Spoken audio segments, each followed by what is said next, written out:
So we're talking with Chris Allen, who is the president of Boyd Sports, and you own four different minor league teams. Is that right?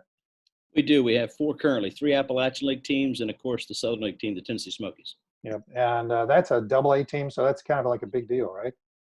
I would say it's a big deal for Knoxville, Tennessee. Yes. Okay. And then the Appalachian League teams, though, they're big deals for their local communities too. Oh yeah, absolutely. Our Johnson City Cardinals team is probably one of the most successful teams at that level. Of course, we have the Greenville Reds, which is just down the road here, and then of course the Elizabethton Twins we took over last year for the city to help them get that going in the right direction. Oh, fantastic. So this is the sports marketing class, and we're talking about sports marketing. And gosh, minor league baseball has long been known to have some of the most unique promotions that you possibly could have. Do you have any of those? We had a bunch of them up until about, say, a month ago. Yeah, we do quite a few promotions. We obviously, our industry. I think you find out and you watch and you pay attention to the other leaders in the industry, and everyone steals ideas from one another. So we have quite a few unique promotions we do a year.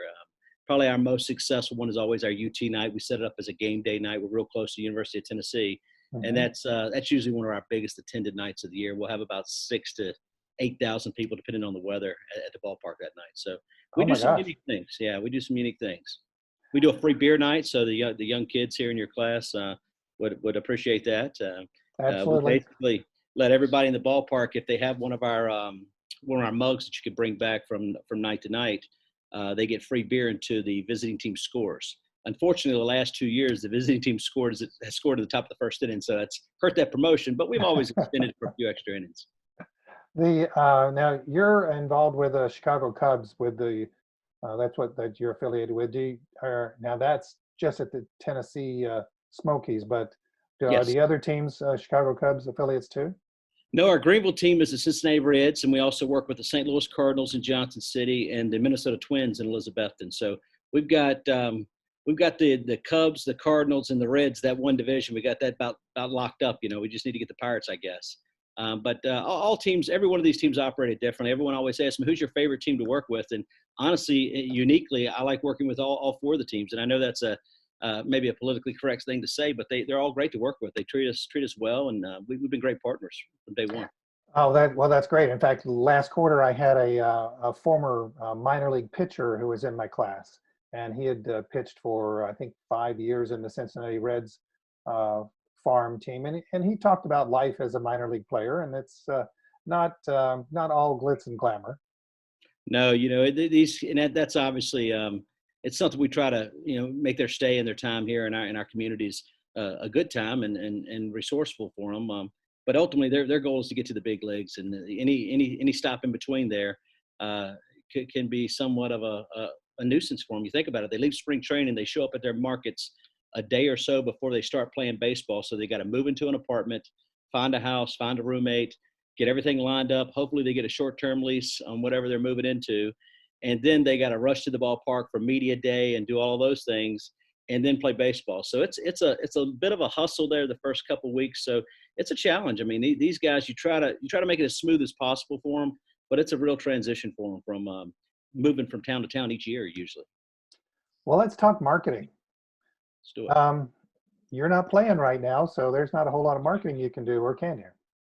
Well, you know what, we try to make ourselves felt as a strong presence on social media, but as far as local things, I've been on the TV stations, channel 6, channel 10 a couple times in the last few weeks, just for these same questions. What are the Smokies doing right now to prepare for hopefully a potential baseball season? We still don't know if we're going to have a minor league season. I think we will, but when that day is here, when that time starts, no one knows. Unfortunately. We're going through a unique exercise right now, if you will, with this pandemic, and it's a tough time for our community and our country. So it's a whole lot of firsts we're dealing with right now, and this is definitely a first for me in this industry. So right now, what we're doing is we're trying to be present. We're trying to be involved and trying to be helpful in the community. We're trying to be good stewards of our community. I just got off the phone this morning with a guy that does a lot of our T-shirts, and we're ordering a bunch of masks now to give away. If you buy an online order through a T-shirt or hat, or if you do one of our curbside orders out of our restaurant, we're going to give away free masks. So I think it's a nice thing to do. And certainly with the president and the country expressing how important these masks are, I think it's a good thing to added benefit to give away, but obviously anything we can do to stay top of mind, because it is, to us, it's baseball season. We're gearing up for opening day this week is when we would have opening day. So our ballpark is ready to go. Our field's beautiful. We're all just kind of sitting and waiting for that day to come now. But marketing is something that you're going to want to prepare for. And Yes. how do you prepare for the unknown? Well, for us, I mean, I lay out our marketing plan myself, and my leaders with the company and our marketing department. We lay that out back in October of last year, and we have it all scheduled out month to month. And we use another company here in the community to help us implement our marketing plan that works directly hand in hand with my marketing personnel here. And that was mapped out months ago. We've had to hit the stop button on April and May when it comes to billboards and TV ads and things of that nature. Because right now we don't want to give a false impression. We don't want to mislead anyone that our baseball season started in April. So now what we're doing is we're doing constant social media, which we do pay for that service. We do a lot of digital marketing. I think since I've been in the business, I've been in almost 20 years now, where it was no digital marketing 6 years ago. Now digital marketing is one of our top spends. We spend more through digital marketing than we do billboards, certainly newspaper. We do still spend a lot with radio, and we have a strong partnership with the local ESPN Sports Talk, which is an FM station here. So we do quite a bit with them. But right now it's the plan's been made. We're just we put the pause button on the spend right now outside of our digital marketing until we find out when baseball season is going to start. Well, so it seems to me that every single student who's listening to this interview, they're going to want to say, are the people coming back? Yeah, I'll tell you, everything I'm reading and everything I'm talking to all the other leaders in this industry, I have a lot of GMs and presidents and owners too that I talk to on a regular basis every month. Everyone's concerned about that. I mean, listen, let's be realistic here. We're an entertainment venue, and if we start up, say we start June 1, which I don't think that's even possible, but say we start June 1, does a fan really want to show up at a ballpark and sit 3 feet away from a perfect stranger right now? Probably not. Here in Tennessee, I would say no right now. With that said, we're going to do the best we can to make sure our ballpark is clean, make sure our ballpark have plenty of sanitation stations, soap and stuff like that in our bathroom stalls. But at the end of the day, that's a risk. And I don't believe our fans are going to come out in droves starting out in June. Now, say this is pushed back to July or August, then that's a different story. I think at that point we're through this, hopefully. Knock on wood, we're through this. And I believe then people are going to be looking to get out and get ready to get life back to normal, if you will. So baseball could be that caveat that brings a sense of normalcy back to the communities. And I hope that's what we're here for, but you got to be careful not to try to bring that back too early. So that's my biggest concern now. I don't believe starting in June 1 is going to work for us, just because of everything I'm reading, everything I'm seeing, this whole curve. Now, luckily, and thank goodness that right now it seems that the death tolls are not going to hit what they thought they were, and the virus is not going to go where they thought it was 2 weeks ago or a week or so ago. That's good news, and that's a good sign. But you still have to be very careful in coming back too early, I believe. Well, yeah, a big reason for that. I mean, out here in Washington State, it visited us early, and Yes. we got on it early, and so because of that, I mean, things are going, actually reasonably well from the curve standpoint here in Washington State. But if we just go back to the way we were, it could just jump right back up there again. Yeah, and that's a lot of stuff that's on the news now too. Look, we're seeing some good signs here, but that doesn't mean life can go back to normal too fast. So that's the concern for me. I don't believe we'll have a strong fan base early on. I think it's gonna take some time. As the summer goes and gets into the hotter days, and we see less and less of this virus in the community and on the news. Yes, we'll get our fan base back and we're back to normal. We have to understand that and prepare for that too. As far as our marketing plan, we're still going to market and promote every game as if we're trying to have a sellout every single night. That's the key for us.